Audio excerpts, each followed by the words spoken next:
India में बहुत सारी एक्सचेंजेस बैन हुई थी, लेकिन उनमें से आई थिंक 2-3 एक्सचेंजेस वापस आ चुकी हैं। ठीक है, और आज हम बात करने वाले हैं उस खुशखबरी की जो हम आने वाले टाइम में सुनने वाले हैं, और वो खुशखबरी कभी भी आ सकती है।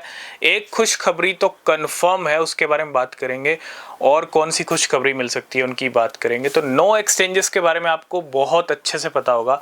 इंडिया में 9 क्रिप्टो करेंसी एक्सचेंजेस बैन हुए थे, लेकिन उस टाइम भी हमने डिस्कस किया था कि ये जो बैन है टेम्परेरी बैन हो सकता है। ठीक है, और वो टेम्परेरी ही रहा, है ना। हालांकि हो सकता था टाइम ज़्यादा लग जाता उन एक्सचेंजेस को वापस आने में, लेकिन नहीं, कोई टाइम ज़्यादा नहीं लगा। KuCoin ने अपनी इंस्टेंट वापसी की इंडिया के अंदर, FIU के साथ रजिस्ट्रेशन किया। उसके बाद बाइनेंस ने अपनी वापसी की, और उसके बाद बायबिट ने भी अपनी वापसी कर ली। 3 बड़ी एक्सचेंजेस इंडिया में ऑलरेडी वापस आ चुकी हैं। ठीक है, और आने वाले टाइम में जो खुशखबरी हम सुनने वाले हैं वो सुनने वाले हैं एक बड़ी एक्सचेंज कॉइनबेस। हालांकि कॉइनबेस बैन तो नहीं हुआ था, लेकिन कॉइनबेस ने खुद अपनी सर्विसेज ऑपरेशंस इंडिया में बंद कर दिए थे। ठीक है, उसी कॉइनबेस की अगर मैं बात करूं, अभी रिसेंटली कॉइनबेस के CEO ने स्टेटमेंट दिया था, कॉइनबेस की तरफ से स्टेटमेंट आया था कि इंडिया में जल्दी ही वापस आ रहे हैं। तो अभी वो दिन आप ज़रूर देखने वाले हो आने वाले टाइम में, जब एक खबर ये आएगी कि कॉइनबेस इंडिया में आ चुका है, FIU के साथ रजिस्ट्रेशन हो चुका है ना।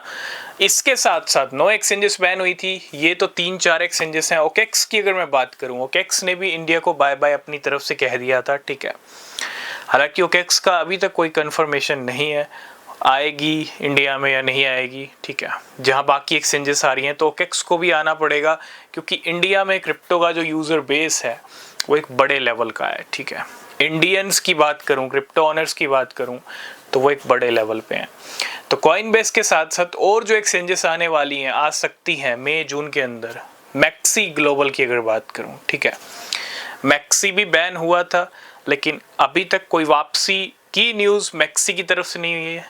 इसी के साथ साथ Gate.io भी बैन हुआ था, Gate.io की भी कोई न्यूज़ नहीं है। ठीक है, उम्मीद है ये जो 2 छोटी एक्सचेंजेस हैं, छोटी तो नहीं कहूँगा, हालांकि ये बहुत सारे नए कॉइन्स इन सभी एक्सचेंजेस के ऊपर आते हैं। ठीक है, तो कहीं ना कहीं कॉइनबेस के बाद या कॉइनबेस के साथ इन दोनों एक्सचेंजेस की भी एंट्री इंडिया में हो सकती है। और अगर ये 2-3 एक्सचेंजेस और इंडिया में आती हैं, तो फिर जो 2-3 बची हैं जो बैन है, चाहे OKEX हो या अदर 2-3 एक्सचेंजेस हो, ठीक है, वो भी इंडिया में वापस आ सकती हैं।